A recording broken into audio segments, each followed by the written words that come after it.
Someone's always crying. Someone's always crying. Yeah, yeah. Sorry. Yeah, yeah. I thought Just you gonna was get into Team this little Presto, segment. Rico. I thought you Yeah. was Team. We about to start it all.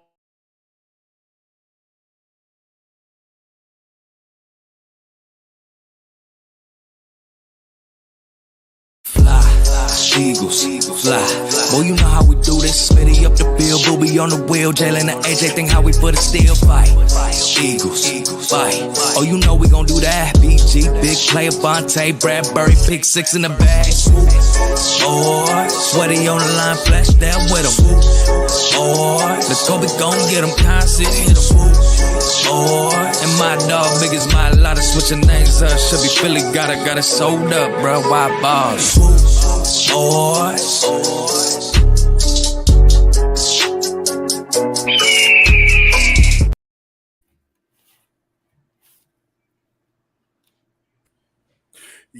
Y'all know what it is, man. It's the Swoop Boys. We coming at you with that fire ass content on a Wednesday night. Y'all know what it is, man. I got my guys with me. I got Rico, aka affiliated Poppy, slash New Era Capo in the building, baby. How we doing on a Wednesday? and then y'all know what it is, man. We got the brains of the operation, Coach, aka Coach Walk 28. What's good, man? What's good, man? You had ice? You got the dad bod now. You know you're becoming a dad, so you got ice warmed up from the. Yeah. I got mobility now. Okay. I'm good. I'm walking. All right, that's what's up. Yeah, y'all know what it is, man. Y'all tune into another episode of Swoop Boys.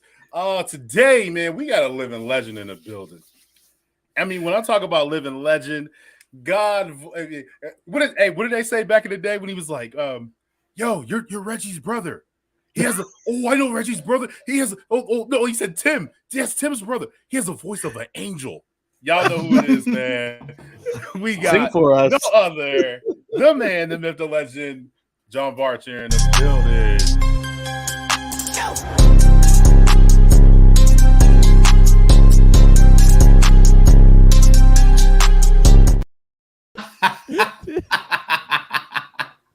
Of course, I had to put. I knew that picture was going to make its way out here. I appreciate that. It's like, and I'm sitting here going, if Coach has a dad bod, what the hell am I?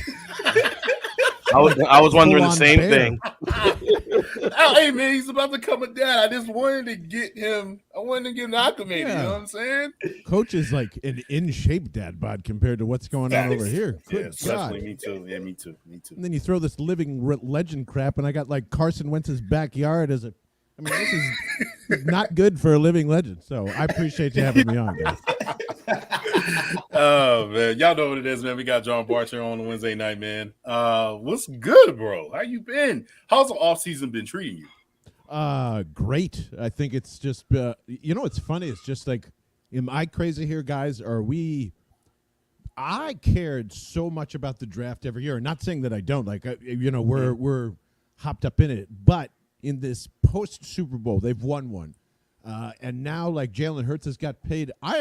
Is everyone calm as a cucumber? Not like, maybe it's not that we don't care. It's just like, yeah, all right, fill in some gaps here. We're arguing about if wide receiver 3 is like a thing or not. I can't get enough of the fucking Bijan crap. I apologize if the cursing's not a thing on here, but I'm just like, I can't help it. It's just like, good Lord.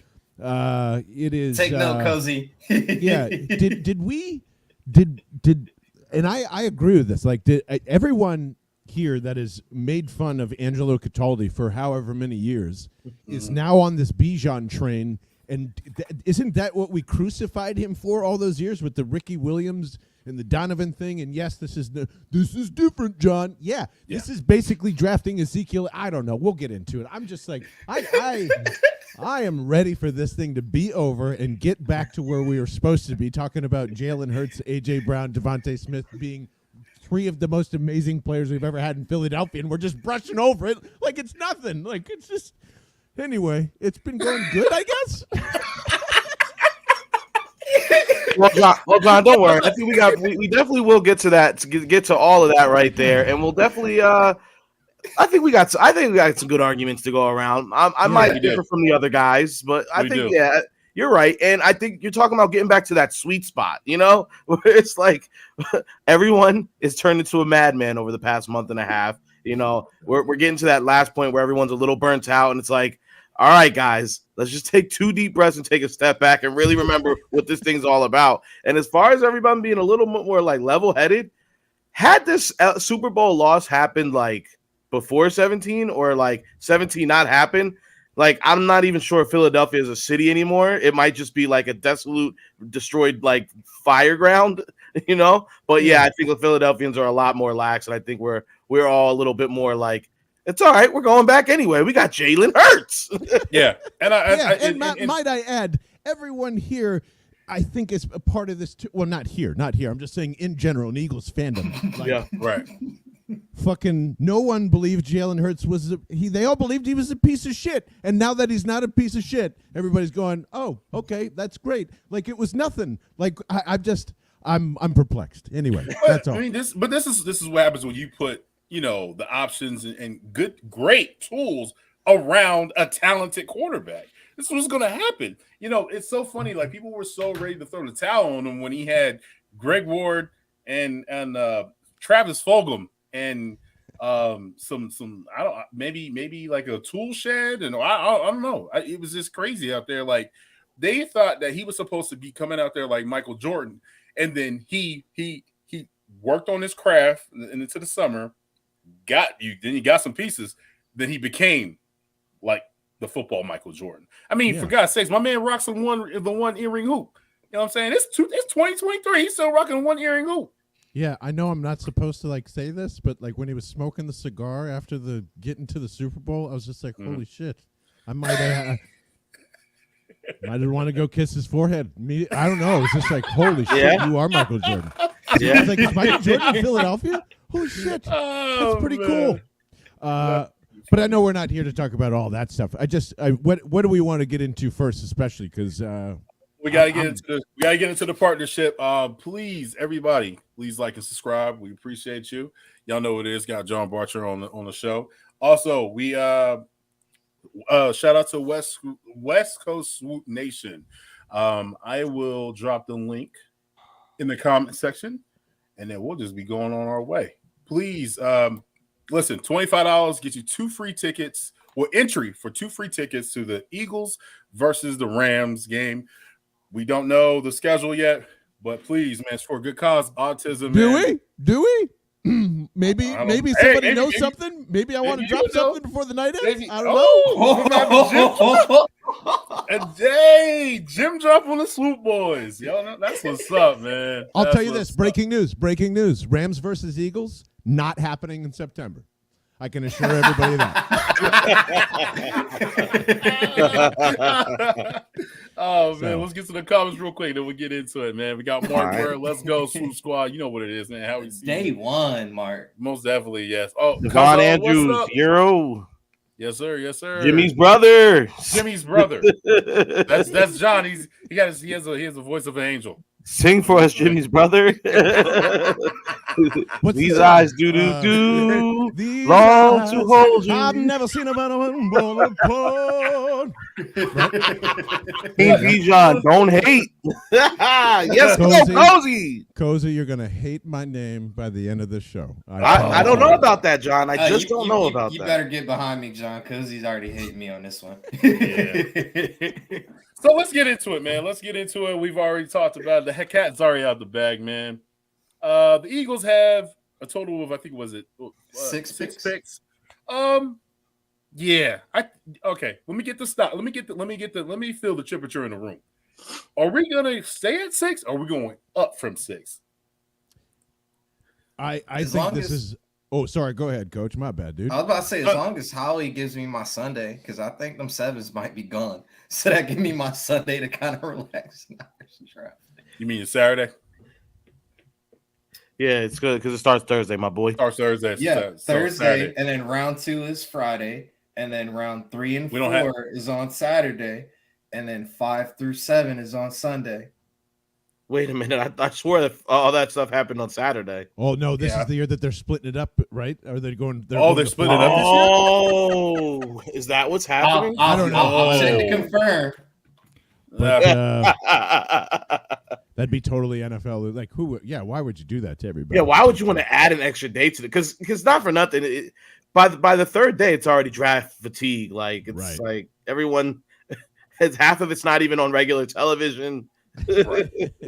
I stand corrected. April 27th through the 29th. Okay, yeah. Okay. Excuse me. Sorry. That's why he's the brains of the operation. I honestly think that this ends up being a 4-player draft for the Eagles, don't you guys? Damn. I think 4 players get drafted. And my sneaking suspicion right now is that, I know it's probably because of a little A.J. Brown bias from last year, but I just think 10's for a vet, and we just don't know. We just really don't see it coming this time. And Ed we didn't think it was available. A D tackle that we didn't think was available. And my never going to happen dream scenario is the Rams are so stupid and they're so desperate and they're just confused. And they just say, okay, you're only going to get Aaron Donald for a year because he's going to retire, but you got to take on the contract, but we'll give you Cooper Kupp for 10. And we'll say, fuck yes, let's do it. So it's not going to happen, but that's what I dreamt about last night, and I hope it does. But I challenge that one. Flag on a play on that one, Jack. But I do think it is for a vet or like a vet in a trade down or it doesn't seem like they're all in on Jalen Carter or he's performing one of the most masterful tank jobs I've ever seen in my life. So I can't tell which it is. I got you.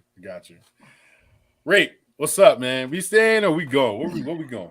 I gotta get with John here on this one. I don't think this is not gonna be one of those quantity over quality. I think Howie knows what's on the line. I think it's quality all the way. I think the number 10 is definitely gonna be one of these young kids, but I do see 30 possibly being on the move or a combination with 30 and something else to possibly go get a guy that we know is already proven that's gonna go ahead and change it. But yeah, man, I just with us having 12 picks next season, and how he's going to be wheeling and dealing next year. I think he knows, like right now, the iron is hot. He needs to get some pieces in here that are going to go ahead and stack up, and that's just what it's going to be. So yeah, I think he's going to be getting rid of those later ones possibly, and just getting what he actually needs right now. Okay, that's what's up. So according to Cozy, the 10th pick, this is where he's looking. He's at.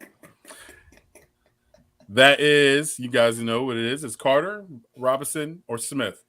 I mean, three, good prospects at number 10. Shout out to Cozy, Swoop Boy. What are you thinking, John? Where we at?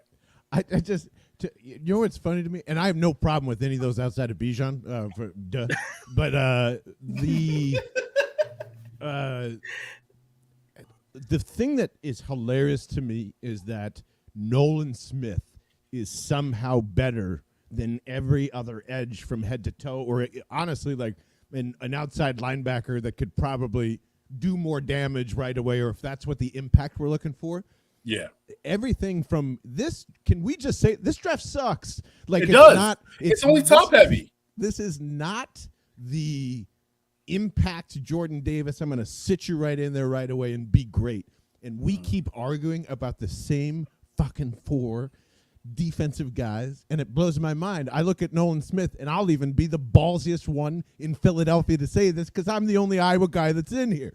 There is no difference between drafting him and LVN, and this whole scenario of him being the straight line runner that has no ability whatsoever, doesn't know what the fuck is going on, and it's brutally killing my brain every time we talk about this guy in Philadelphia. That kid fucks. And if you don't believe me, just watch one coach work with him that isn't a dumbass and that has no rule that says you can't start unless you're a senior. Because that is the question that everyone has been asking. Why can't he start? Why can't he start? That's why. Kirk is a fucking in shambles over there. The program is about to fall. Everyone is telling his son to fuck off. He has a 25-point clause in his contract, the offensive coordinator. Can you believe that? That is a Kyler Murray, that's right. Kyler Murray, Ben Simmons type of please just do something and we're requiring you to do it because we can't. It is turmoil over there. Right. That kid's an athlete. He's the same type of athlete that Nolan Smith is. He's the same type of athlete that Brian Breezy is. And that kid, it might as well be Derek Barnett at D tackle, except worse. Good Christ. Like, he's just a guy that moves. LVN has the ability to play D tackle and edge really well. What the fuck are we talking about? That's exactly what a side defense needs. That's what Jordan Davis needs as an anchor. I'm not talking a Fletcher Cox replacement that doesn't exist in this draft. And stop trying to make it like it is. It doesn't happen. Not going to happen. So I'm betting. Here's what you have to do. You're taking long shots here anyway. If you want to trade back, and here's I'll say this. I'd still be pissed at Elvian at 10. I love him to death, but that's like, you got to get something back in return and value. Yeah, that kid is going to be amazing in year 2. Amazing in year 2. He has the ability. What I see. Sorry. I'm sorry. I didn't mean to cut you off. No. What I see from Ness is basically high motor, very high motor. But I don't see the skill set of what he can do. I don't see the twist, the pulling, the grab, chop blocking. His technique is so fucking bad, you can't see it. It's so bad. That's what I'm saying. There's I don't know who the defensive line coach, nor do I give a shit at Iowa. It is from that and the strength coach, it's been abysmal in terms of that. And how are you going to teach a kid technique when he's not even having the reps to go and do it anyway? When he's more athletically gifted than anybody that's doing it on the line. That's what I'm saying. It's just absurd. And yes, you have to bet on this. And I really don't know, other than it's been positive. I don't know how it's not like a Stoutland type. You can just bring a defensive lineman here and no problem, right? I don't really know what's going on that side. But don't forget, the defensive line has not been the same. Coach is Chris Wilson left. Hasn't been the same. And then as far as Iowa, this is the reason why they keep on losing, because they want to go with this isn't high school. This is college. This is D1. You play the best prospects that you have on your damn team. Just because, he's a senior. He's been here for a long time. He starts over the sophomore that's just amazing here. What are you doing? This is the reason why y'all don't win. Can't do that. And by the way, no matter how we feel about any of those guys and what we just said, take one of them before you take a running back, for Christ's sake. Gibbs is way more explosive as a runner. It's just true. Bijan is uber talented at everything else. And I still don't believe all the bullshit that they're trying to shove down our throat that he can be a 60-catch guy. Fuck you. Then why didn't he do it? The Texas offense. Yeah, right.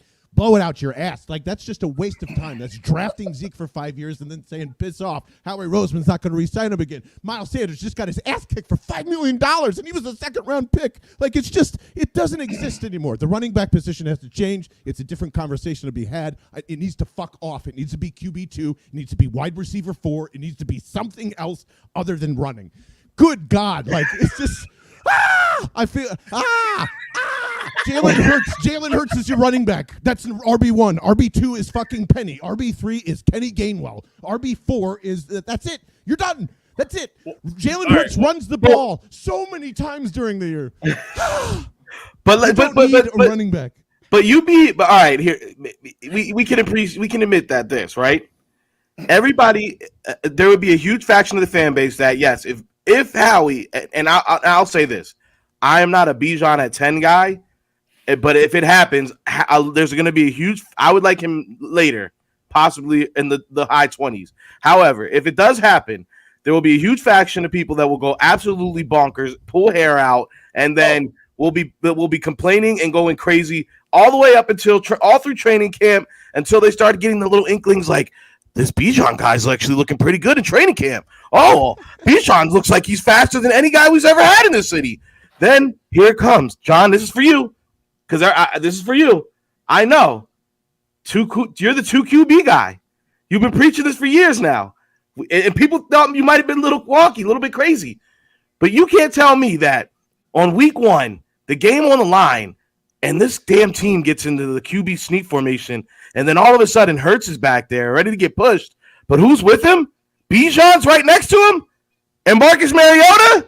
And then all of a sudden, they do some freaky shit, and then they blow your fucking mind. You can't tell me that you won't lose your shit on that first Sunday, whenever that home opener is. Oh my God! No. If Marcus is there with him, listen, I'll be honest. I'll be straight up honest with you. I'm gonna talk myself into pretty much anything that they do at 10 because that's just the cycle of Eagles fandom. Absolutely, I'm not gonna worry about that during the season because I want it to succeed. Even though going into it, what's the famous battle? The poem. They fucking whatever. It doesn't matter. Like it's just it's gonna fail and you're gonna walk into it anyway and just say fuck it. Right. That's what we're all gonna do. But. Here's for me to enjoy that long term, however, I need Bijan Robinson to contribute to winning 2 Super Bowls, and that is the benchmark of what you would have to do if you're selecting him at 10, because then it's worth it. Then it's a part of the dynasty run that you're trying to create there. And if you're trying to sell me that guy is that, then I'm going to remind you exactly of what everyone told us the moment before Leonard Fournette was drafted. And if you don't remember that, then it's been way too long, and I suggest you go and read those articles because they were suggesting he take a year off of college because he's so damn good. And that's what they're selling to me at Bijan Robinson, and they're selling me all the hot cakes that they were selling me then. 21, he's got no tires left. Look at the amount of girth and awesomeness that he has, and look what like Texas built an offense around him. Great. And all these arguments about, well, it's a waste to go to wide receiver 3 because he's not going to touch the ball as much. No shit. He's not a running back. Running backs will out-touch anybody on the field because they're the second most touched thing after the quarterback. So, like, I don't know. It's a long rant, but JSN at 10 is something I can deal with long term because 54% of the time, the same amount of snaps that Miles Sanders was on the field for last year, so was Quez Watkins. Don't tell me it's not a starting position, and don't tell me that Jalen Hurts doesn't throw to him. Quez Watkins sucks, and we know it. And they tried to sell it as he could be a potential wide receiver too, and couldn't catch a fucking touchdown in a Super Bowl. So excuse me if I don't think Bijan Robinson is going to be the accelerator in this offense, and hence my Cooper Kupp dream. Yo, hey, listen. John has been screaming Cooper Kupp for the past, I don't know how long since I've been listening to John. When he came out of there. He came out of, what was that? The spider helmet? What college was that? Was it Kansas? No, I can't remember. I was not a Cooper Kupp fan coming out. Yeah, so but you was not a Cooper Kupp guy. But after that first year, what was the second year or something like that? You was like, damn, I was wrong. Now he's nice. So I'll commend you on that. I most definitely. Marcus, go ahead and speak because I know something's been marinating in there, and then we'll get into the comments, and then we'll get on to John. I'm just visioning this whole little system he's talking about, but when Rico said like the 2 QB, my mind went straight to not the Texas running back we're all thinking about, but the guy that is an actual QB, Roschon. 6'2", 220, that can be a thumper. That would be the LeGarrette Blount, but wouldn't cost us, big money that we can literally break the bricks off of him, probably get a second contract out of him for cheap, and then still keep – because what's the last running back we actually paid? McCoy. Yeah. Exactly. Yeah. Probably semi-unwillingly. Yeah, and let's take a list. Let's take a look at this list right here. So these are all the running backs that have been in the first round and top 15 and up, right? So at number 2, Saquon Barkley. Well, wow. Saquon, he can't even get a deal with the Giants, so we already know it. Leonard Fournette, John just explained to you, he doesn't even have tread on the tire anymore. Christian McCaffrey, he's been in and out of the injuries for the past 7-8 years he's been in the league, but he revamped his career when he went to the Bay, right? Then you got Ezekiel Elliott. He wants to play for us, for God's sake, and we don't want that. And then we got Todd Gurley. Man, the last time I seen him, he was playing for no, he wasn't playing for the Falcons. he was playing for a Wingstop in Atlanta or a strip club or something. That was the last time I seen him. Then Melvin Gordon, he's getting champion. He got a championship this past year off the coattails of not even playing for the Chiefs. So, I mean, it goes and pushes this. Yeah, true. Hey, McCoy had a good run though. He had a good run, right? He got paid. He got the nice uniform. Then he got rings with both teams. Man, that's be nice, right? All right, Rick, can you get to the comments? Oh yeah, Team Donald, Buda Baker? Question mark. Ooh. Jervon Dexter is a difference maker. Oh, look who it is! Almighty finesse. This guy. Who's the thumbnail? At least you changed the thumbnail. Yeah. I forgot. Shout out to Vince Quinn, John's right-hand man, Burn Bellman. Please check them out, man. Y'all know what I'm saying? Like, yo, we the little brothers and the big brothers. We the ones. They're the ones that inspired us to do our joint. You know what I'm saying? Me, Rico, John, Vince. Shout out Taylor. Shout out Taylor behind the camera. Taylor. Shout out, man. I mean, we had a 3-hour talk. It seemed like we was like talking forever at the bar, man. Had a good time with y'all. But yeah, go ahead. Cozy said, "Who's the home opener?" I wish we knew that stuff. That would be beautiful. Oh, with Joshua freaking Harrison, I'll be down in that some bitch's door. Week 1, you better believe it. If it's at Washington, oh my god, yeah, the wrong son of a bitch. Yeah. I'm taking Gibbs over B-JAWN. I'm taking Gibbs over B-JAWN. Yes, thank you, Almighty. Thank you. You might have to set him straight with this one though. Right here, guy on the bottom left, relax, breathe, take a deep breath. It's the coffee. Rico lying. He was saying beat Team B-JAWN at 10. Cozy, I never said B-JAWN at 10. But if it happens, I'm not going to be an angry man. JSN at 10 makes me horny. I'll be honest. Here you go. Yes, Charbonnet, Zach Charbonnet. Third round. Zach Charbonnet from UCLA. Draft 5. This is our resident. Cole. Shout out my Twizzy Rico. I'll say this is the last thing I can possibly say about a running back at all, guys, is that I'm just tired of us going for the second best. Like, we drafted Miles in the second round and he was serviceable, but you know what we always heard all through Miles' career is he was never Josh Jacobs, and we knew that going into the draft. He was never Josh Jacobs. And guess what? We wanted a lot of rumblings last season were maybe we can go get Josh Jacobs. What if we would have just drafted Josh Jacobs if we had that opportunity? I know we didn't have I think that was the year we didn't have the first round pick, but I'm just saying, we got Goddard. We got Goddard that year. We did get Goddard that year. We had we didn't have the first round, right? That was the year after the Super Bowl. Round, but we traded. Remember, we traded with Baltimore. Baltimore gave us a second round pick or something like that. Yeah. But that fifth year option. That was so we could jump up in front of the Cowboys. To get Philly Goddard, not Dallas Goddard. Philly Goddard. Yep. So my whole thing is, if we are gonna look, if Howie is gonna go get us a running back in this draft, because Rashawn Penny, I just don't think he's not gonna hold up. And John, you're completely right. Jalen is the running back one. Like, he's the guy touching the ball in every play. Him taking off, and he did magic. That was sweet feet right there all season. So I mean, I agree with all that. If we are gonna make the investment into it, I just don't want it to be the second best guy. And then the thing with that list that you just showed up, King, is that none of those teams are in the position that Philly is. Like, we did just go to the Super Bowl last year. When all those teams drafted those guys, they were not in like great position. And the only reason that people didn't clown, like literally laugh the Cowboys out of the building when they took Zeke at that pick, is because didn't Zeke he went in the first round, but it was like later in the first round, wasn't it? Zeke? Zeke was the fourth pick.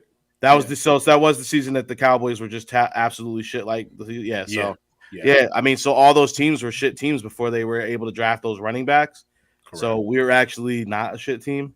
So getting a guy in here, it's gonna be a difference maker. I mean, this is the thing, though. And that's all I have to say about that. But I understand why everybody is coming from, because you have this window where you have you sign Jalen, right, and then you have the good team, right? You've already escaped from the Super Bowl.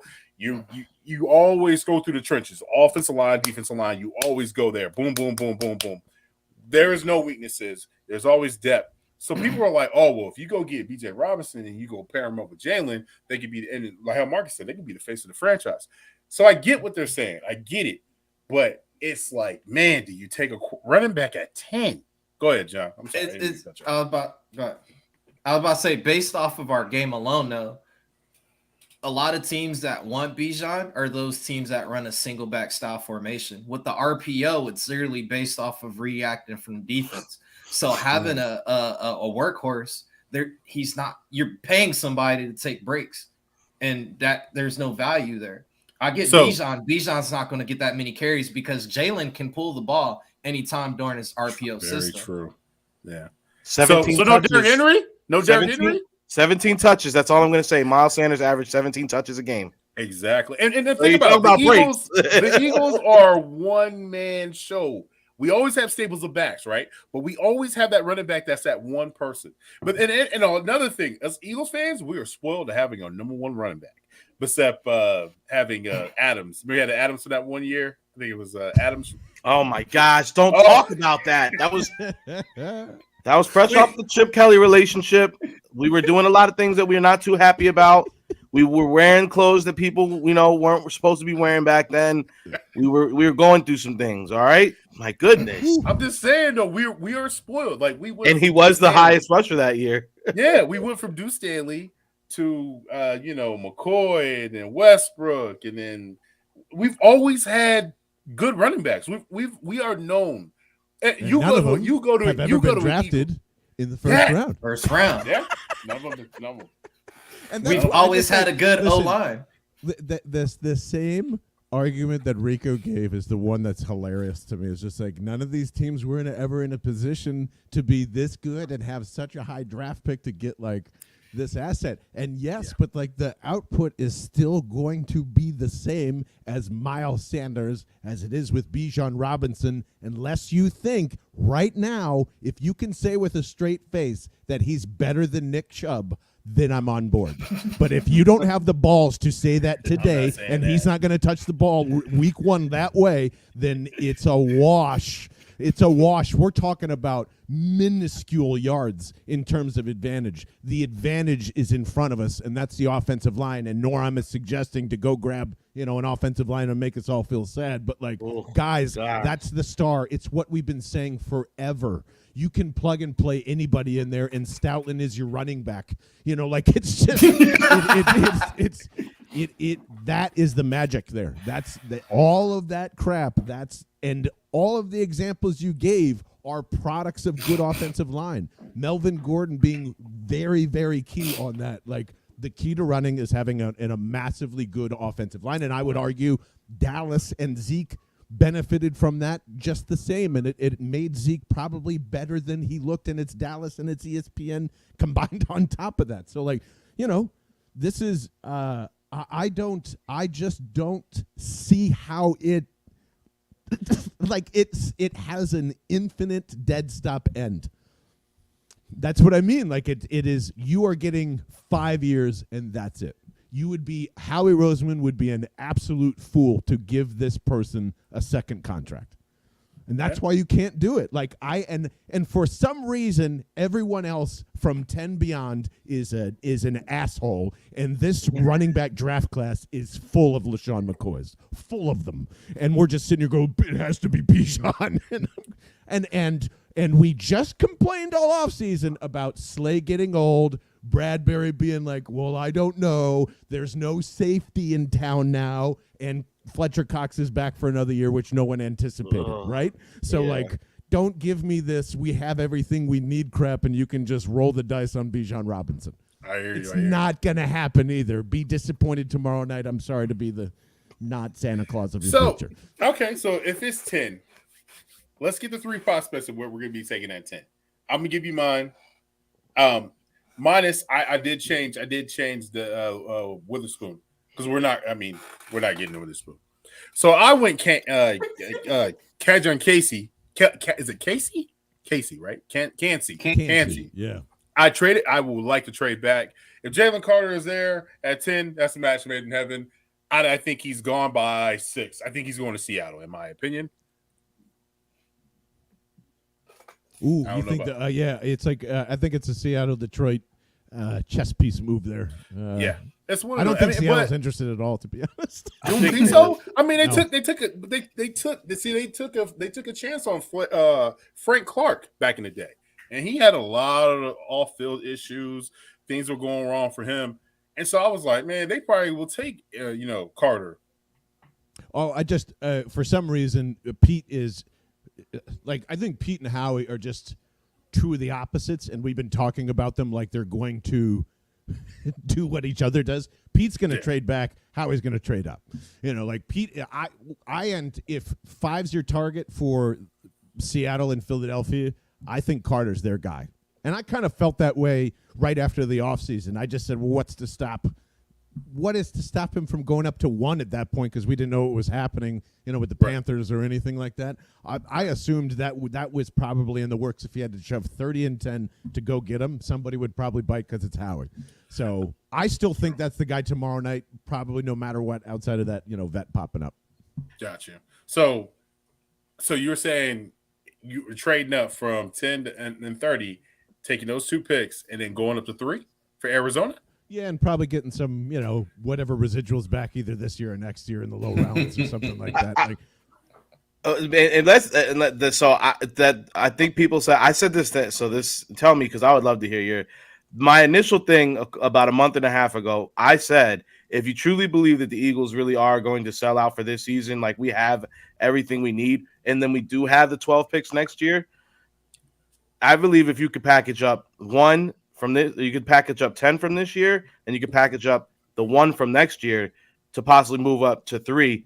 But if I'm doing that, I'm going for Carter. Like, I'm gonna go get a difference maker on the defense, and I think that to me, I mean, look, if we are gonna be back in the Super Bowl, win or lose, it's still gonna be a number 30 pick. So I'm fine with that if I have all these other picks going on. And I mean, if it's gonna get you a guy like Jalen Carter, let's be clear, I think that's to me. That we've seen what it is. I think that's the most surefire thing we can do on the defense if you're going up that high. Yeah, and it's just a perfect pairing, man. I mean, him and Jordan Davis, teammates, they know each other. There's all that. If that happens, I'm sure the first PR article is gonna go, well, Jordan Davis always kept Jalen Carter in line over Georgia. and then we're gonna stupid bullshit like that. So yeah. And then we're gonna a couple days later we're gonna get the picture and the video of Jalen Carter, and Davis and Kobe Dean all at the Sixers game ringing in the bell. Yes. Like we like to say it, our team, our city, we love all this. That's our go-to thing. That's all we have. We got the bell. We have the bell. Cue up Philadelphia Eagles draft pick, whatever it's just the playoffs. Cue up the newest, best, hottest draft pick in town one night. Meek Mill one night, Yeah. Throw Gilly in there. Throw Gilly in there. That's what they did when we drafted Devontae. Literally the day after, he was at a Sixers game courtside. True. Pretty sure hurt. Real quick on that, because I just ragged on Josh Harris. Am I the old man in the room, or is this relationship over after this year? There's no way I'm sending Eagles players to fucking Sixers games after this. Yeah, no, it's got to be because the first time that he makes like a business decision and doesn't go get a guy that we need on the Sixers who's due to get paid, because then it's something on the like the Washington football team is anything that's taken away from the Sixers to go there. The first time that happens, it's like it's like I can't. Don't you get my blood pressure high? And guess what? I'm Rico. You sound like every New Jersey Devils fan I talk to already. That's what I envision, because they know that he gives a shit about these guys more than, and he's just going to kick the can on down to that NFL money. There's no way that the NFL is inviting somebody in and letting him just fuck off and do whatever. They're going to curate that son of a bitch because they know he's going to listen, and they can show him, listen, I listened to Adam when they told me that Sam Hinkie was fucking it up. You want to crack the whip on me? I want you to crack the whip on me. It's the most absurd fucking thing I've ever heard in my life, and everybody's cool about it. Ah! Yeah, no, I'm with you. It's like I don't think people realize just how like it's too intertwined, it's too messy. It's like this guy owning 3 professional teams Look, like if Josh sends me Chase Young, I'm sending every damn player to the Sixers game. Hey, I ain't gonna lie, you give me Chase Young. You give me Chase Young, bro. Who you want at the game? I have the cheerleaders come and dance with the damn hip hop. I'll bring hip hop back. You gonna bring the buddy back? You gonna bring the damn buddy back? You know what's funny? I have always thought in some way or another that's how trades, like the really bad trades that we see, are not just because there are people that are obnoxiously stupid at their jobs. It's because like Howie Roseman or other GMs like him will go like, listen, man, I'm going to leak that shit if you don't give me this guy for a 5th rounder. Like, oh, yeah. Okay, oh, Howie got somebody. Howie got something. Howie got dirt on somebody, B. No, so like I could totally see a scenario of him walking up to Joshua Harris and be like, listen, man, if you don't give me Young for like nothing, I'm gonna pull the whole charade out of it. I know exactly what you've been doing for 6 months or whatever, but that's too down the wormhole. The reason why, last thing on this, the reason why I'd actually be pissed about this is because Joshua Harris has all the power to break up the thing that we have loved in the city for a very long time, which is keeping the teams exactly where they need to be in South Philadelphia. Man. It's so unique. I won't be able to make fun of other cities anymore, especially Dallas, which doesn't play in Dallas. Like, it's just... You're gonna fuck up a really important thing here, and we're gonna let him do it, and it's fucked up. Anyway, no, you're not crazy. You're not wrong, and I in the piggyback on what you said, we're all gonna act like the Robert Kraft rub and tug stuff all went out the window so fast, and then next thing you know, Tom Brady was able to go to the Tampa Bay Buccaneers out of nowhere, like Oh my God, Enrico! They're shoving it in front of our fucking You know what I'm saying? Now. Like, dude, the whole report about why Brian Flores got yanked out of Miami because Tom Brady wanted to come out of retirement and be executive and then take over the team to fuck over Bill. He's just said the same thing now. Like a literal investigation is going on. He's going, yeah, fuck you. I'm still going to do that. Like, he is going to go play for the Miami Dolphins and run out this whole thing because he is an insane person. Yep. He would rather destroy his marriage and all this other stuff to kill Bill. And like, my man is American Psycho. He's American Psycho. God, Sixers fans. And the Sixers don't get it done. If Sixers don't get it done this year, and then this guy decides to go ahead and hightail it out of there, then they're really gonna, as Josh Harris buys the Washington football team, and his first act of move is to let Joel Embiid leave Philadelphia. You can't tell me that the city's not gonna have an issue with it. So yeah, we're not sending anybody over to ring the bell anymore. They're gonna go to Phillies games, and that's it. Trade for Chase Young, I think that would be cool. He did get his 5th-year option declined. But that's a late rounder. Do you think it's that bad, or do you think it's just Washington being Washington? The fact that you mean his injury, or you think his? Yeah. Is there something I missed in detail? Like, is this a contract thing, and they're not picking up his 5th-year option because of the language in it, or is this like we're not sure if you can make it? I don't think they can keep that 4. I don't think they can keep that 4. You already paid Allen, buddy. Allen. Yeah, you already paid Allen. You gave him a Payne. stupid you still got was it Solomon Thomas or something like that? And Montez then Sweat. Sweat, who probably has one more year left on his contract before. And I don't think Montez was but you can't pay all these guys. So if anything, you got new ownership.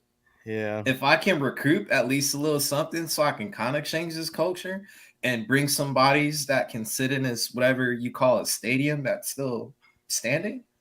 You know, hey, if Howie has to talk to some city council member out there in a certain area so they can get this land so we can get Chase Young for a 7th, go ahead. We can agree they're not in DC, they're in Maryland, right? We can all agree to that, right? Yeah, so the rumor has been they're looking at getting a piece of land in DC though to put the new stadium. What they gonna play out? They gonna play in the swamp? Hey, Howie just has to bring them to the table, and there we go. That was part of the deal. Some under the table. But you know what? If it's Joshua Harris, they'll just play on top of the Pentagon. You know? Yeah. right, or on top of the FBI building. Either one of them is fine for him. Yeah, just fucking put it over there. Okay. As long as it's right in the middle of the city, he's going to be happy. FBI. I think the other part of it, I think Coach raises like an excellent point. That's got to be a major contributor. And I think the other part of, because they do have dogs on that team, so like it's not like you're taking an L by trading him. You already have, some monsters up at the front. I think the other part about it is let's not forget this. This is the same team that had let one of their main offensive linemen go because they misdiagnosed him, saying he had a brain tumor. Like this has to be the same. This has to be the same staff that like the Eagles were messing with when Carson and them were here. The free clinic was up the street, So I mean, I think honestly, I think Chase Young was making a biz decision because it was getting a little weird last year. Remember, they kept being like, next week, it's looking like it's he's about to be there, he's about to be available, and then it's like he's like, no, he didn't play until like week 12, right? At that point, just put his ass on the shelf. That's what I think. He was making a business decision. I think Washington might have also been making a business decision. Why bring this kid back? Look, so I think maybe it is how he's going to have to go ahead and shake a hand and kiss a baby and get this guy in here for 7. I hate to sound like everybody on the Eagles Twitter, but isn't that the most obvious? Well, that wouldn't happen, and then all of a sudden you've got a basically a premier edge rusher. I mean, I think doing it for 10 would be insane, but like doing it for 30 because it's a division rival and you got to pay a little more. Okay. Mm-hmm. And then the fact that he doesn't have to stay on the field because we play our defense like we play hockey. We rotate these guys in lines. So And I'll couple this and we get the comments and then we can keep it moving. I don't want us to get stuck, but talk about narratives being like that's something that can like absolutely change something. I never heard I know like Derek Barnett was productive most of his career. Let's not forget he is coming back, but with like Derek Barnett is literally I've never heard people burying. Well, no, wait. I'm not going to go ahead and everybody buries Derek Barnett now ever since that one clip of Nick Sirianni saying it's always him. Like I know he had some issues but he was productive. Like, let's not act like this guy was nothing. I didn't want to pay him a bunch of money to be there, but I mean, as a rotational piece, Derek Barnett's not nothing. So, like, he'll be coming back, and you get a Chase Young in there, running circles around him, but no big deal. Okay, yeah. Right. Hey, this is Rico. This is Rico. Playoffs? Rico. Don't talk about it. Playoffs? You kidding me? Playoffs? I just hope we can win a game. Look, Derek Barnett will. If we got to give Derek Barnett $5 to $7 million over the next few years, I will be okay with that for him recovering that fumble in the Super Bowl. He earned whatever money he's going to make the rest of his NFL career for that. If y'all draft Bijan 10 overall, and Jalen won't rush as much. Yeah, I mean, probably. What up, fellas? Big how football works with these comments. Like, bro, Sirianni is going to live and die by the RPO. Yeah. If we get a premier workhorse, Sirianni's not changing his whole offensive scheme to tailor that one damn running back. Yeah. He wants somebody he can plug and play that won't change. Because if you take Jalen's legs out of the game, you're crippling us now. Absolutely. Any decent running back could get 1,000 yards behind this line. I believe that is pretty true. Do we want Jalen running as much? I forgot everybody went on that. He is dying on that hill. He's going to die on that hill. Josh Adams, 665 yards. That was such a crazy time. I'm saying though, right? Hey, I like how he every time he scored though, he did the 2-1-5, and then I like that. That was dope. Does Bijan fumble like Sanders automatically better? Makes a point there. Sanders bad vision. Not only bad vision, fucking terrible hands, and we have somehow convinced ourselves that the Eagles offense is not friendly to the passing game for the running back because they run their RPO. No. They have had no pass catchers, which is fucked up. If the thing is, I think that it's so. And you mentioned it earlier with Quez Watkins in the Super Bowl. I was like, we're gonna sit here and act like Quez was not Aguilar 2.0. Like if that kid makes one big catch in the Super Bowl like he was supposed to, maybe Miles doesn't fumble. we're probably holding the Lombardi. But that's I got one thing. I got one thing to say about Gibbs. There's only the one issue that I have with Gibbs is his pass protection is not all that great. His dog doo-doo. Yeah. He needs to work on that. But that's Alvin Kamara. He's Alvin Kamara though. So I don't need you to pass protect, bro. No. We need him to pass. I need you to chip. What we don't need is like last year where you had your running back blocking or trying to pass protect a premier defensive player. You got Miles Sanders trying to block. That's gonna happen. No. Miles Sanders didn't even understand his assignments blocking, by the way. The running back, as a coach, the running back needs to do one out of two: chip and release for a check down, or he needs to help double team. But I'm not having my no running back can block 1-on-1 with these big of behemoths out here on the defense. That's going to happen if you drop back. If you drop back and you're going to get it. No, you got to have that. No matter what, you got to throw a body, something in front of him, a screen. We need something. Look, that's what I said. Chip, that's what I said. Hey, I blocked you. I'm gone. Oh, I got the ball. Guess what? +5. That's what I need you to do. I need you to I'm not paying you for that. I'm paying you to run through. But if you cannot block, you cannot be on the field. That's my whole facade. No. That's why I got 3 tight ends on the roster. One of them 2 can pick up the block. Hey, if you cannot block, you do not belong on the field. I don't care what you say. You cannot block. Because I ain't blocking. Be on the field. You would not be on the field. No. Ask Steve Young. Ask Steve Young. Only got 2 routes. Young. The bubble and the 9. I ain't running anything else. But I'm with Coach on this one. If you're saying you're not going to draft the guy because you're worried that he can't block, then your coaching staff sucks ass. But you have to worry about. You're telling me you have to. You're telling me you're not worried about getting your Corey quarterback Clement. getting blocked. I saw Corey Clement the year of the Super Bowl. The blocking was the moon to him. Deuce was up his ass left and right. I didn't think he was going to make the team, and I don't know how he did. And he turned it around and figured it out, and that's what he got. It's just a thing you got to get better at. If he's coached by Nick Saban, he's going to learn how to fucking block better. You got to learn. I'm not at the draft damn, he can't block no damn defense. No, not like that. I'm not saying like that. He fast. No, but no, not like I'm not saying like that. But he can't. You have to learn how to block. Even when I play football, you have to learn how to block as a running back. Period. It's not about just getting the ball and running. It's not about that. You know that. That can be taught. Yeah, that can be taught. Because guess where my running back coach is from? He's an Air Force guy. So of course my running back coach is smart. So he's going to teach them boys right. He's going to teach them. Hey, I just want you on the roster, and then I have somebody I'm paying that I know is going to teach you how to properly play your position on how I want my offense to be ran. That's what a position coach is. I ain't gonna lie, I'm getting cooked. Air Force Academy graduate. All right, let me finish these comments, fellas. Ain't gonna have no money after they fix the sewage in that stadium. Barnett had more penalties than sacks. Well, if y'all stick to the RPO, then B-JAWN wouldn't make sense to have him. Dwayne McBride, baby. Jamel Singleton, running back. Dwayne. Okay. I'm all for trading for Chase Young. Hey, I'm with you. Cozy McBride, good, but the fumble problem. Yeah. And ask Coach, me and him were talking about Roshan Johnson last month. We see the vision. All right. Well, I like that. All right. So my next question. Oh shit.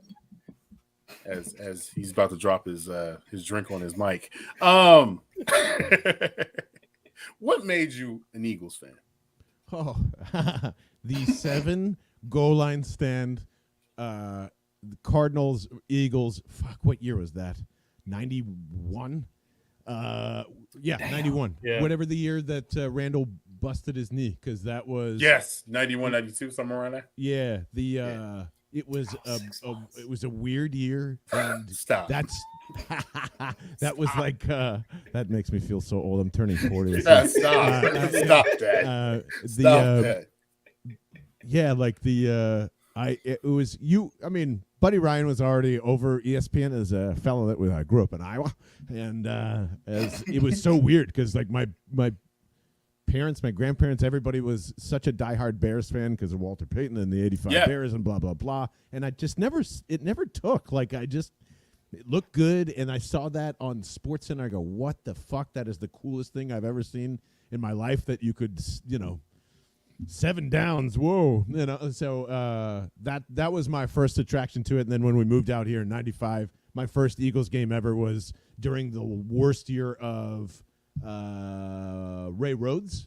And okay. No, you talking about my childhood now? That's my childhood. We somehow beat Brett Favre and the Packers that year. We weren't supposed to. It was a shank field goal. I saw two cheeseheads get the ever-living crap kicked out of them because they were talking smack the whole game. I was in. I was like, this is where I want to be.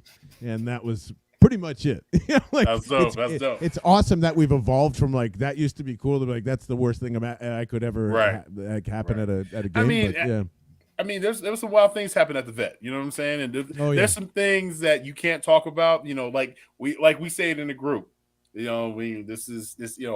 All we ask is trust. This is trust in society. All we ask is trust. You know what I'm saying? So what I mean. If you're from the vet days, you're a secret society. Okay, that's right. Most definitely. So all right. So my next question for you is, what is your run match for? Where are you fitting them faces in? Oh boy! Top Eagles. Is this just players or is this all organization? All organization. All organization. Because Rico has to put Maurice up there. So go ahead. Okay.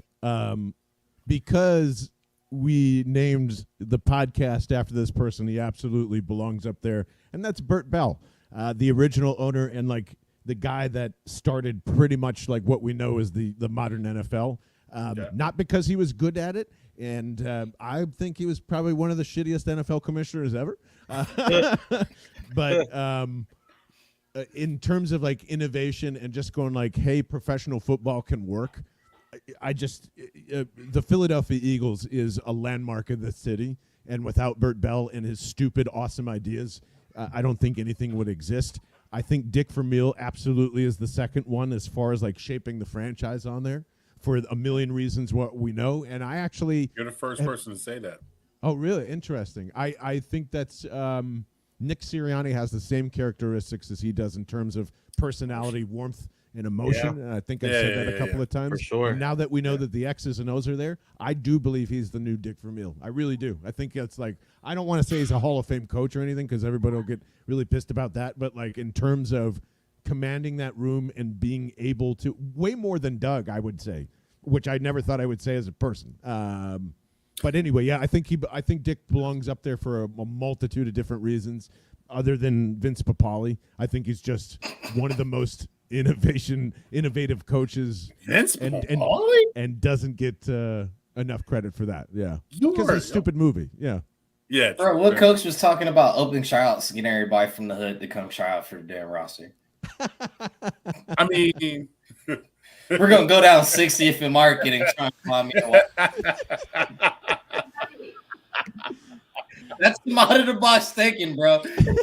Oh man, hey, that's Nick finding wide receiver 3. That's funny. That's funny. All right, hey, Coach, go ahead and ask John those questions that we talked about. All right, so me and King were talking earlier, and we were trying to figure out, what would be a good question. So my biggest one is, with the NFL draft, after the season happens, how much time do you actually invest in prepping for the pre-draft process? Oh man, good week to ask that question because I feel like I'm in hell. Yeah, a lot. But all for it's the same reason that you go through football practices and fucking hate them and know that the ending goal is going to be great, and that's why we all love doing it in the first place.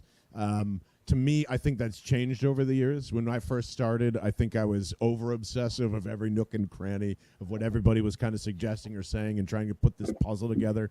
And then you realize everybody's full of shit. So, it's just kind of well, then I'm not going to waste as much time doing that. I do definitely want to represent my own takes in that, but I do rely on draft guides a ton because it's just not my forte. I love understanding tape more than trying to like own it, you know, and like, ooh, there was a part of my life where I think I really did want to just be more media scouty and learn some great things doing it. But I was like, this is all like way overthought stuff, and you know, people have all this. It's way worse than sports radio, NFL draft Twitter. So don't do that. But in terms of like, my favorite thing about the offseason is really just trying to identify the psychology of the Eagles and where they're at, and then placing bets on kind of like the directions that they go. We're all going to miss on players. We're all going to miss on like, oh, we thought for sure this person was going to be here. I don't think that's happened in the history of Eagles draft, so I don't even bother anymore. But it's just, you know, like that's how you try and figure out, well, they're going to do something. And last offseason, we had this large debate about like, man, I feel like Debo and AJ and all this thing, like there's just something brewing here, and then boom, AJ's in front of us. So like that's the stuff I love to try and figure out. And it sounds ridiculous going down these wormholes sometimes, just like Rico was saying, like, John, Jesus Christ, shut up about the QB2 stuff forever. No, I'm here for that. No. But that's why we have those conversations, and it's all because of what Eagles have either said or done. You know, like, I'm not a crazy person for suggesting 2 QBs. Press Taylor fucking said it year after year. I think where this is going is you're going to have 2 QBs on the field, and I'm thinking, oh my God! And this to show you my obsessiveness. The moment Jalen Hurts was drafted, I couldn't figure it out, and it pissed me off so much that I called 4 coaches, high school coaches in California that I knew ran 2 QB systems, and I go, explain this shit to me. What are we doing here? And for hours, you do a handoff. He runs the orbit. You throw it to the quarterback. Well, first of all, I've ran a 2 QB system, son. Yeah, oh, good. Yeah, exactly. So I'm just like, why would you do this? How? And then, you know, it carries on from there and creates theories and stuff like that. And I think that's more important, or at least for me, that's more important than figuring out like Vince Quinn knows this too. He's obsessed with Julian Lorie's succession plan, and we should be. That's like, you know, that's the stuff that interests me. Not necessarily like the day-to-day, we need a running back, we need this, we need that. Gotcha. I value that stuff. I just don't like doing it anymore, you know? Like, no, sure. and as much flack as he's caught about the Julian Love thing, Julian Lorie thing, it's real. Right? Oh, it is. It's a real thing. It's real. Actually, he's gonna eventually run the team. He knows. Yeah. He'll eventually run the team. We don't win forever. I think for all of us, I hope I'm not speaking. Well, hopefully I'm speaking for everybody. That font fucking sucks. It better look really good in Kelly Green. Otherwise, well, I think that's just the NFL as a whole. We're seeing just make. I don't think that's so much as a Lorie thing, and more of a. We just see the like, and I hate this so much about it is that it's all sucks. It's all getting to a place where it sucks. It's like terrible. It's watered down. They want to make it more corporate and clean and you know, stuff like this, the shark tooth and like the cool logos and stuff like that. Look at King, like the writing with the Eagles on that hat, you know, like it's always stick to my old school stuff. Yeah, I mean, that's one of the reasons. That's one of the reasons that the NFL was always so cool for so long, is just you had all these crazy different things, but the modern era is like, I get it. I get the vision because you got a new group of, you know, fans coming in. So you got to tailor to these. But I know that because my wife used to work for the NBA. So I understand how all this stuff works. Coach is also talking about the Disney Star Wars approach, which I absolutely hate too, where they sell you the fact that like, hey, this isn't for you. This is for the new kids. Yeah. Well, I grew up with it, motherfucker. I grew up with it. Hey, it wasn't for my ass, you wouldn't have this shit. Exactly. You know yeah. I mean, it's you know, it's like that, and you know what? I guess that's like, it's how would I say it? It's like the kiss of the death type of thing where you appreciate it, but it's like, why are you changing it? Why are you doing that? I can't believe the Knicks moved on. Sorry, I just saw Coach. I know. It's the craziest thing. And what's his name got hurt? What's his name? Oh my God, their big man. The big man got hurt. Julius Randle? Yeah, he got hurt. Twisted his ankle again. Yeah. He got hurt. Hey. Yeah, man. Let's. I'm kind of an Atlanta Hawks fan now too. Doesn't hurt so. It doesn't hurt so bad. Let's go, Ice Tray, baby, Ice Tray, keep it going, baby. Even though you got that kingpin bowling hair, go ahead and get them, B. Go ahead and get them, B.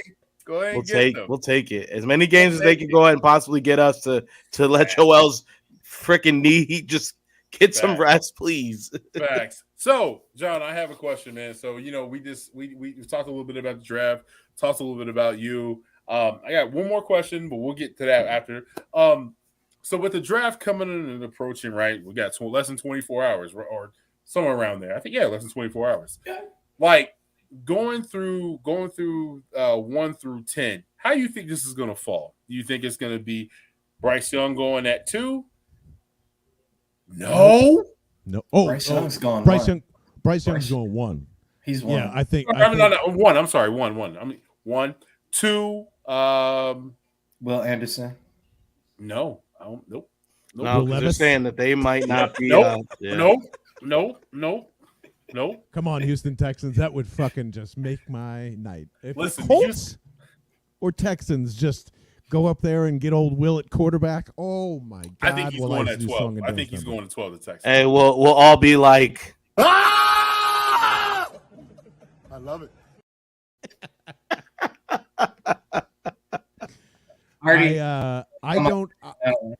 I think it is going to be for the real first time in a while, absolute chaos. I think it is trade down. Like there have been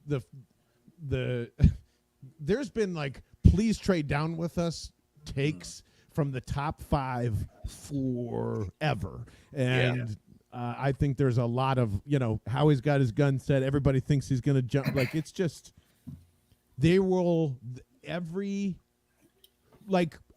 like a D tackle that we do not have on the board anywhere is going to go in the top 10, and everybody's just going to go, holy shit, what is going on? What the fuck's going on? Yeah.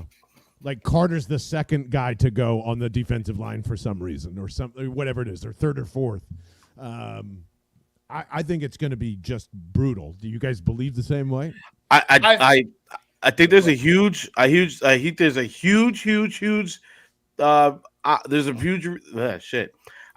huge possibility that as much hype and as all excited as everybody has been into this draft, like you mentioned at the top of the pod, that this draft sucks. Really, it's very top heavy, and then beyond that, it's not looking too great. And then, I mean, we could be really getting ourselves all worked up for Howie to go ahead and like take a big name, and then all of a sudden, pick 10 comes along. Carter's long gone. Maybe he doesn't love everything that's sitting there. Next thing you know, Howie is traded back to like 17, and we take some offensive linemen like that. Not like you said, like it's not even like a main guy. It's not Peter Strunowski. And we're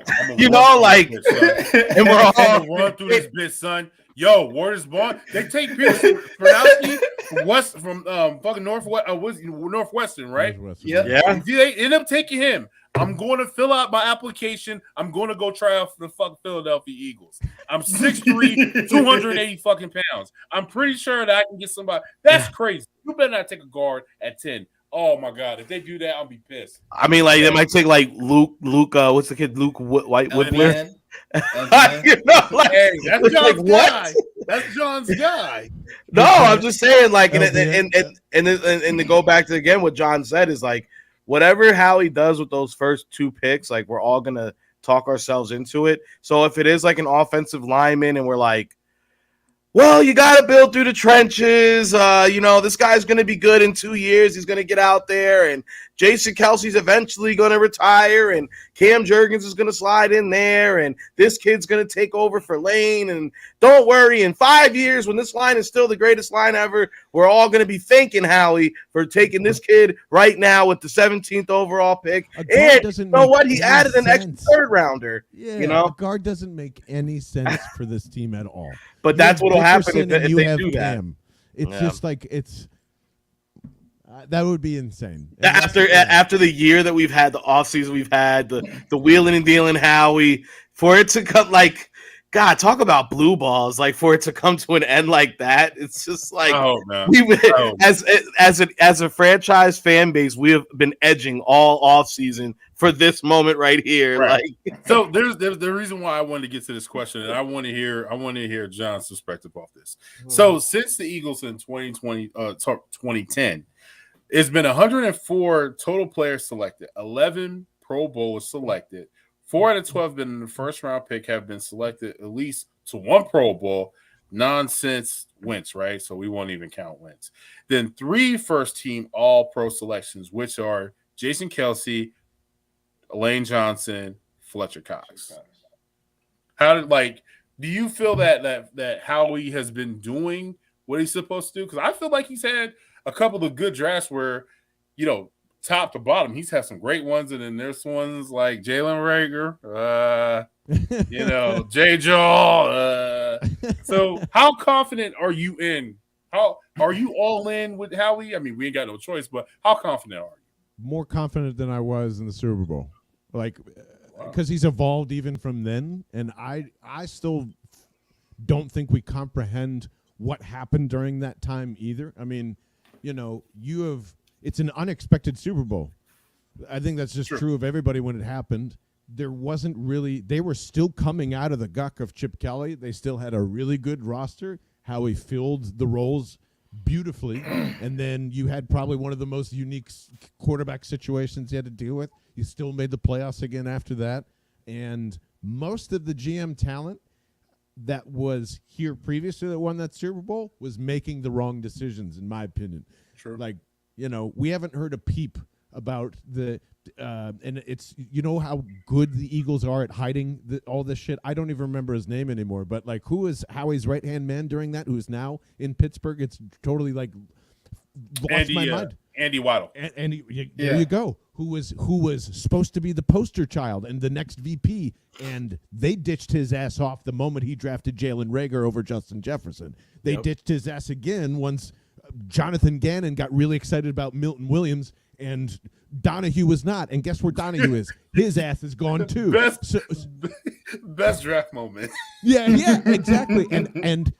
And we got confused, and I can hear it in Howie's voice when he has heard this thing about making mistakes after the Super Bowl, and he immediately answers we made the fucking playoffs the next year. What are you guys talking about? Yeah. He is still on his revenge tour, just like Jalen Hurts was last year, to say, fuck you. Are you kidding me right now? He did not promote anybody last year. He gutted those fucking guys.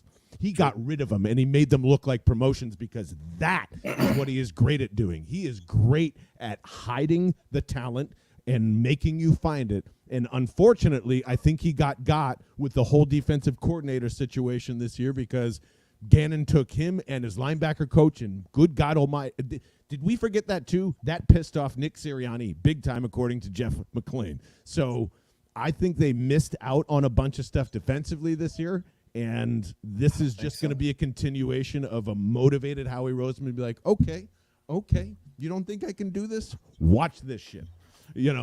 I think that's what we're at, and I'm very excited, especially now they paid Jalen Hurts to do so. Absolutely. Marcus, what was you shaking your head for? No, I was saying I don't think we missed out. I've been on that rabbit hole of Sean Desai. I like what he's going to bring to us. We definitely have the talent. I even went that far. I watched every game from 21 and 22 for both the Bears and the Seahawks. So yeah, I'm very excited. And then as well with Coach Elliott coming from Temple, somebody that's used to familiar, environment. I don't think we're going to miss out that much. And then the biggest thing that made me that optimistic is because we still have yet had that press conference for Brian Johnson and Sean Desai and Coach Elliott. So I think there was a lot in this whole coaching interview to where, hey, we're going to hire you guys so y'all can hurry up and do what y'all need to so we can get the right prospects so we can move forward. And once the draft is over, I think that's when we'll officially get that proper introduction. But hey, Gannon's gone. It was a nice defense. It wasn't as sexy as we want to. But at the end of the day, I think Desai, being the person he is, especially being a PhD, He understands the game a little bit better, and he's going to use these dogs the way they're supposed to be used.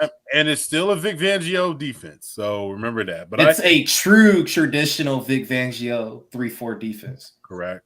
So there's one more thing I want to put out there, and then we'll get to John, and then we'll just end it up because we're about an hour and 15. I know John's tired, so I appreciate you. 10:03 on the East Coast. Right. You know what I'm saying? So, these some players that I want to name. I want to announce, and then you just give me a thumbs up or a thumbs down. All right. So we're not gonna go 10 because you already said we're gonna trade or we're gonna fall back. I don't know what's going on. So at 30. These are the players I'm thinking of, and then you just give me a thumbs up, thumbs down. Okay, ready? Okay. So we'll go Brian Branch from Alabama. Okay. Safe.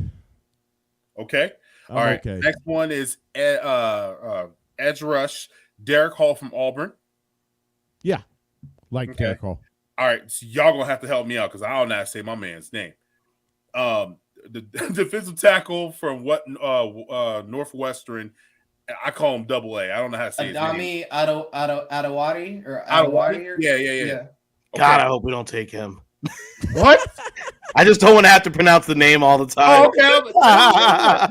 We're gonna make a Philly name. Come on now. Double A. Yeah, Double A. Yo, if you have not seen him, please go look at notes and go look at film from the Senior Bowl. Ask Gail Saunders. My God, he was murking. He was Eagle Sessions on Twitter. Eagle Sessions on Twitter. Shout out to Fourth and John and my brothers. All right, so then we're gonna go. Do not kill me. Cedric Tillman for the 62th pick, 62nd pick. I'm sorry. Marvin Mims from Oklahoma. Oh, I like Mims a lot. Yeah, I like Mims. I like Mims. I've watched him in person. Safety Antonio Johnson from Texas A&M. Heard a lot of, I have not watched a lot, but he's a heard dog. Good things. He's a dog. He's a dog. You can put him in he can cover tight ends. He can run in the slot. He's a good tackler. 6'2", 188 pounds. He might put a little bit of weight on, but good prospect. We already been talking about him. Actually, John, you put me on him, and I watched a lot of Pac-12 football. Zach Cabernet, UCLA running back. Charbonnet. Yeah. Sorry, I don't mean to mess up your name. And then we got the former Philadelphia Eagles brother, Nick Herbig from Wisconsin, linebacker. Hey, I think he's the best brother out of both.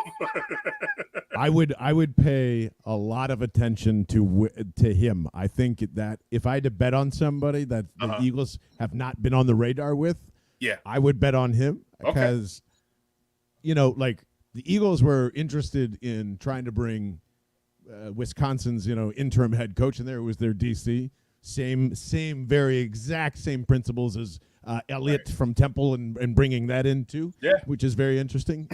But I would suspect that they're probably doing a little more research on them because he just reminds me of Hassan Reddick so much. And I don't know why people aren't saying that out loud, but I would love him sorry, go ahead. No, go ahead. No, go ahead. Who love? I don't think that. Oh my God! Drew Sanders. I don't think. I like Drew Sanders. I'm surprised that people aren't putting him at a 30 target. Like that just makes the most sense to me as well. Like both of those guys, I'd be very happy with. But he's looking at a second round ground. I think he's going to be the top second round. That's a mistake.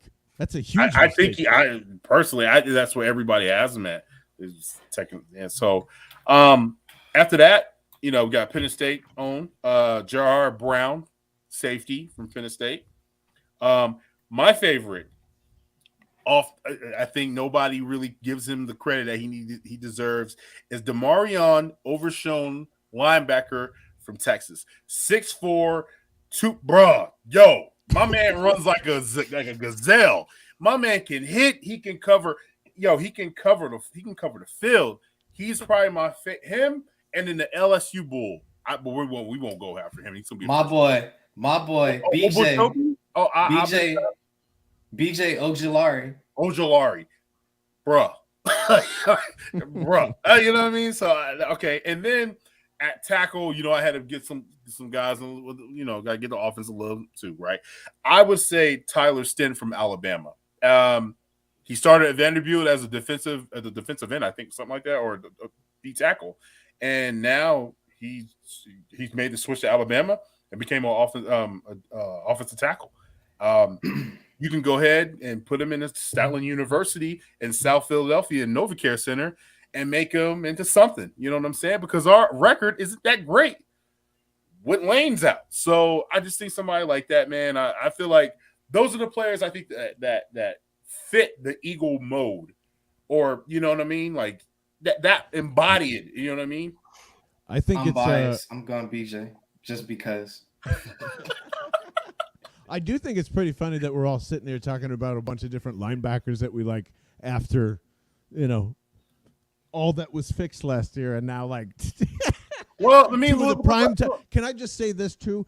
Two of the primetime guys that played really well are not here, and Nakobe Dean has not played one significant snap in his rookie year. And please stop shoving down the garbage time when he played this year. That is very concerning to me moving forward for a guy that you took, over a possibility of Ritter instead of Marcus Mariota backing you up and having a healthier version of Marcus Mariota develop.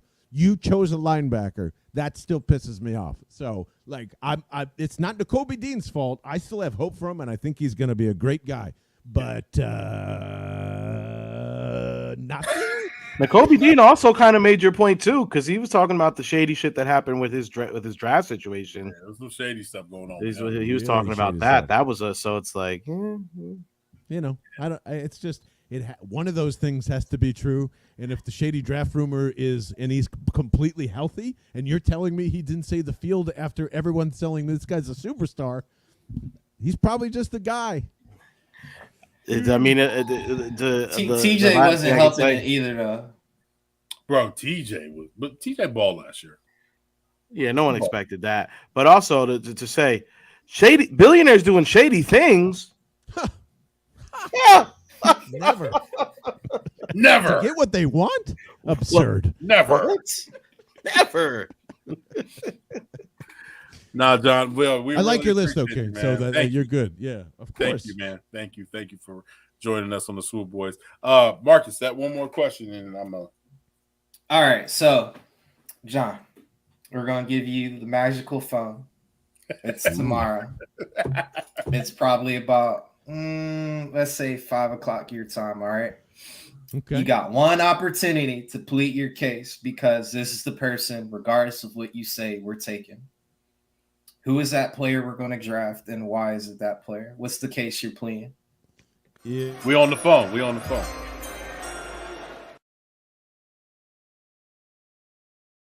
Listen, Howie, I know this has been a really tough couple of months.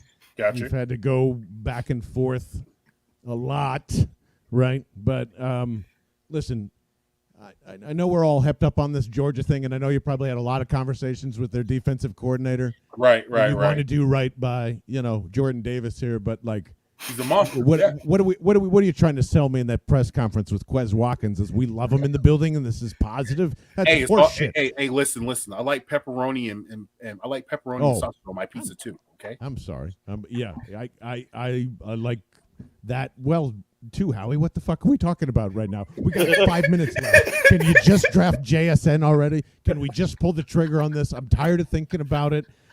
Everybody else is a project except him. Hold on, goddammit. My goodness, Howie. This is crazy. This is the reason why I roll around Philadelphia with tinted windows. Howie, if you want me to just reiterate how many times that Ohio State wide receivers themselves are calling this kid the best wide receiver in Ohio State history, I would probably suggest listening to them and not worry about like when AJ Brown turns 30 and wants to worry about his best friend, and you've got to make a decision on Devontae Smith, who's probably going to be priced out by the time you pay his second contract, to maybe have an option in the background just in case, and watch this kid flourish over anybody else in the draft class, and tap your head and smiling stars all the way, because you are the only guy that picked the competent person in the first round, and that's JSN. Now go make the call, Howie. That's what I would say. Yeah. And I would have to agree. But we have not took a wide receiver from the state, from University of Ohio State, or Ohio, right? Since Chris Carter. Overdue. And he turned into a Hall of Famer. See? Yeah, he turned into a Hall of Famer. But I understand that JSN is probably I'll probably have to go JSN. I mean, and then you get JSN, you gotta trade Quez. That's $2 million you're paying him. You gotta trade him. I don't care if you get a seventh and a loaf of bread in a washing machine. You gotta get rid of him. You let him and a lot of money, play it out for the wide receiver. Yeah. But you listen. This is the thing that people need to understand, though. Football and building a team takes throughout the whole summer. You don't have the finished product until trading deadline. It does not matter. I mean, look what we just did when we had Hargrave for Cox. We couldn't stop the run to save our lives. And then what we go do? We go back up. We go get the reinforcement and Joseph and a Sue. So it doesn't stop, man. It doesn't stop. And Howie's not going to sleep because he knows what time it is. He knows what time it is. No, and real quickly, another person that I would have the balls to take at 10 is Zay Flowers too, without even thinking about it. Boston College. I would either one of those two guys I think is would dramatically change the Eagles. Yeah. His route running is sick though. Oh my god. You put him in space. Oh my goodness. I wouldn't be surprised if he's the first wide receiver that goes to. And you know what's crazy? People are saying that Addison from UCLA is going to be the one. I'm like, what? Yeah, well, his agent's a little drunk. Yeah, I don't know about that. It's them two. I think it will be them two. It'll be JSN, Zay. I think the third wide receiver. What's the wide receiver from Tennessee? Hyatt. Halen Wyatt. I think he's top 5. Other than that, I don't see no other wide receiver. But this draft is really deep in defensive tackle, and you got some corner talent out there as well. You got the 2 Bulls from Maryland, and then you got Gonzalez, Witherspoon, Joey Porter Jr. Yeah, Jerry Porter Jr. So you got some also known as Poison. Oh, sorry, what? Sorry. Oh, that's too funny. Hey, John, one question, man. How were you like in high school? That's hilarious.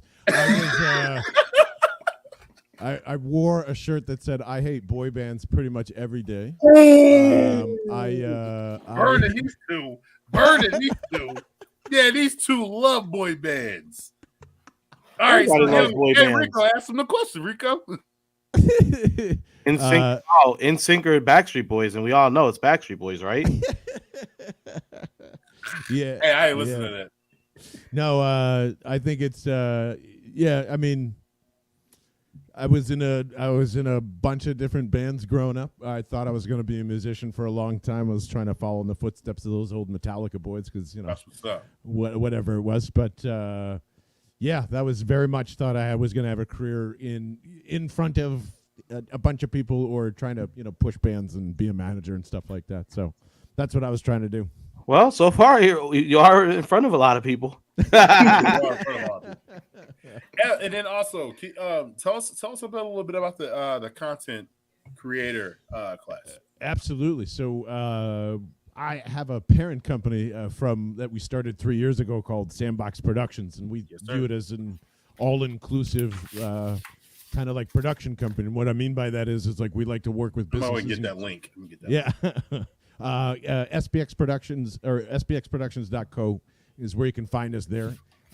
We're starting this thing called the Content Club at a place in Philadelphia called the Pyramid Club, which is this gorgeous high-rise in Center City on Market Street. It's like on the 52nd floor. And for people that are like us, that are active content creators, independent content creators, I just think it is absurd how hard it is to come together and partner and get sponsors and like communicate with like what the standards are, what we're doing as creators in general, what AI tools are eventually can help and you know, integrate with all the great stuff we're doing, and really just make people realize that the content we're making works in several different ways of just, you know, not necessarily like, hey, I've got 1 billion views, come give me some money, and that seems to be everybody's goal. It's an absurd way to think. You know, like your podcast, your content can be your business in a bunch of different ways, and that's what content creation is. It's making things that like have monetary value, planning, and know where you're going. If you want to, you know, take this stuff seriously. And I just don't feel like there's enough free tools and enough conversations to do that. So like on top of all the projects that we do, you know, we just want to inform people about what we're doing, how we're doing it, and how they can replicate it themselves, bring people together once a month to kind of get as much information as possible, and also make deals.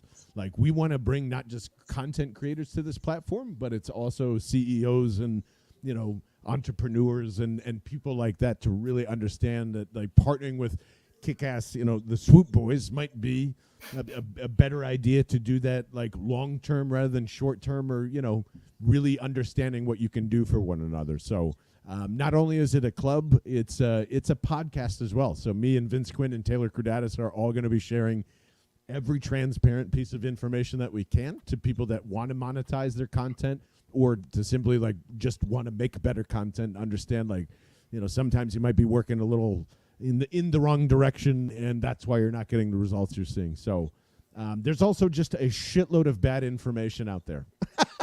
Like terrible information for creators and people that I would never listen to. And I just want to stress this to everybody that understands where we're coming from on this.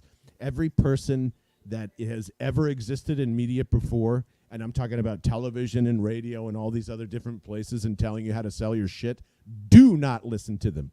Because I am the one that went through that and was yelling at them for 15 fucking years to say, don't do it this way. And that's why I started my company. Because everyone that is telling you to group up together and just sell as one big number has no fucking clue what they're talking about. They don't understand how much work you actually put in to your content to grow your audience, and they don't realize that 500 people could be stronger than 8,000, but they don't look at it. They don't look at, you know, the what we call the community or the ecosystem of who your fans are, who are your community. They have no interest in that because they don't understand it. I had to sell my stuff for 10 years on my own and make my own market, and have been through literally every type of scenario that you can do. So that's what it is.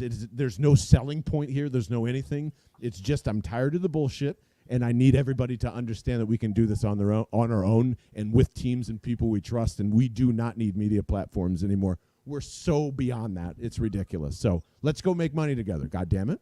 Oh, most definitely. Damn That's it. what it's all about. I have signed up. And, you know, I've always, you know, if anytime I have a problem, I go to you.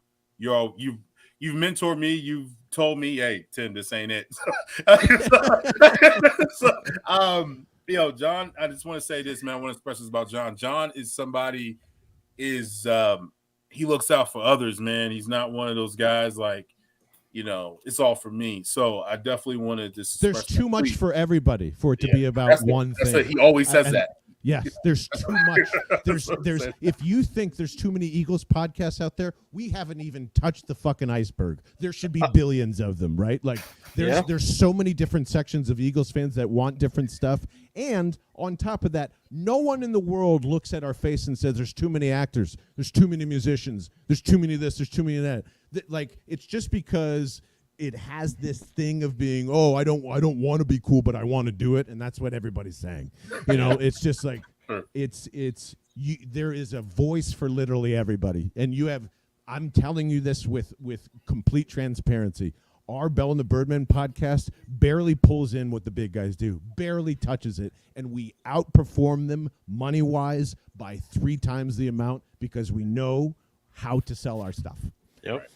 So that's it. Like it is not about numbers ever. That is the last thing you should talk about, and that's the first lesson, which drops on May 23rd. And I will be there. And I've like I said, I've texted John, asked John for advice. John has been there. I mean, John even jumped on here and he was just like, "Yo, I'm gonna be there. Don't worry about it." So, yo, this is a good dude, man. I just want to say that definitely, and I appreciate you, bro.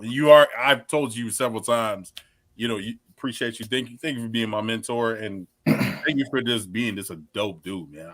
Stand up guy, yo. I appreciate you, man. Because dope dudes hang out with dope dudes. That's all it is. That's all this is. So I just want to, and we told Vince when he was on here as well, man. Bell and the Bird, it's been a huge inspiration. I mean, when we stopped hearing your voice on the platform that you used to be on, I was very shaken by that because, like you said, there should be a million Eagles platforms. I listen to different people for different things, and sometimes, I mean, to me, I love you for just the personality for one, the takes. Like you always offer like. When I don't want to hear the same thing by 10 different guys. You're the 11th guy, and you always offer something completely zany and completely different. And even if it's out there, a lot of the damn time, it actually ends up being closer to the truth than a lot of the other shit that gets thrown out there. And when I'll never forget the first time when I saw Bell and the Bird pop up on my Spotify, and I was so happy, and just he's back. The team is here, and like you said, man, I mean, bro, you know how to sell yourself first, and your platform. It's an inspiration to say the least, and we definitely appreciate you. And you guys are a big reason on when me and Kings decided to go ahead and start this. You guys definitely go ahead and gave us that fire in our belly to be like, we can do it. So thank you very much. If you told that high school kid, by the way, that he'd be here saying somebody was their mentor, he'd call you a fucking liar. So humbling to me. It's amazing. Like, it's just because that means we're all going in the right place, that we're all going in the same direction, and that we all know that we are much more valuable than what our predecessors told us. And it's simply just because they don't understand. And I think people get beaten down by that so much, and they don't think that they're good, or they don't think that they have a good show, and it's crazy. So like, that's the juice for me. That's why this all works, and the Eagles community should be one big community, because it's fucking like, can you imagine the stuff we could fucking pull off if we just dropped all our egos and just like enjoyed each other's work so much more? So bro, that's what we would love to do, Most definitely.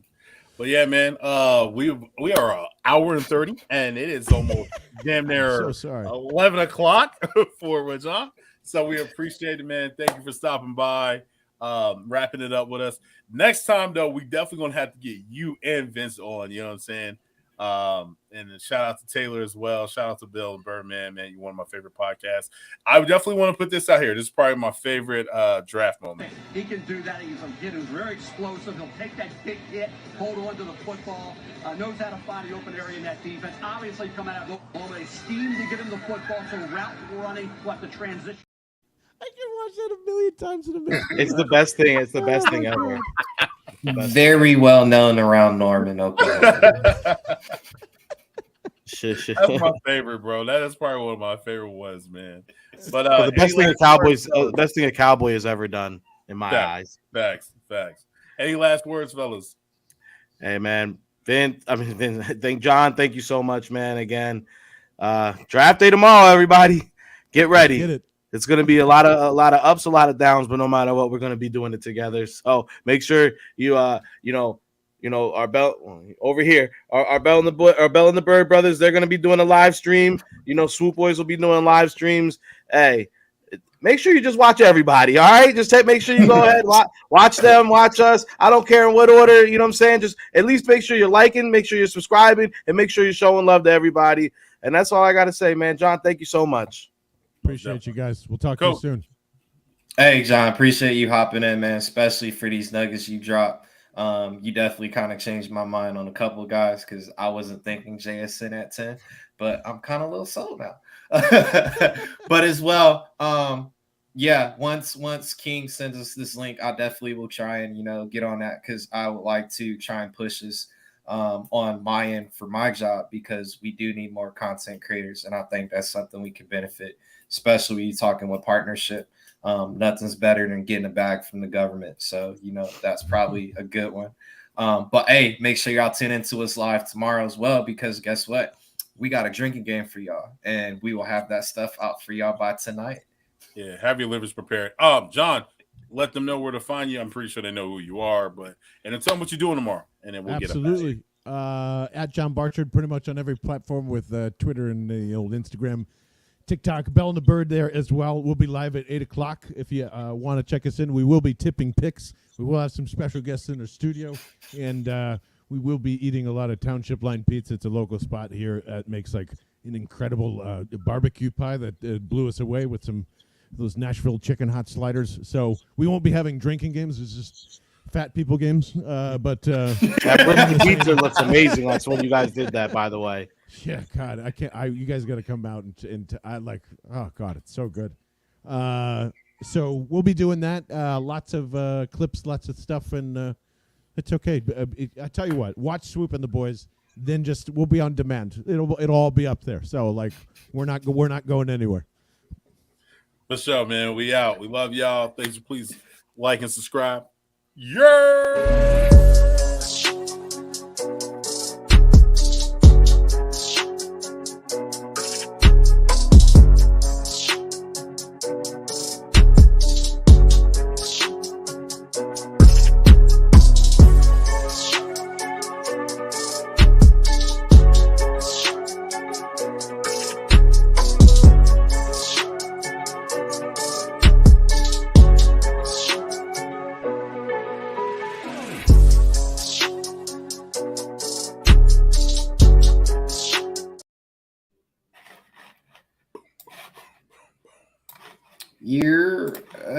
Get this shit started.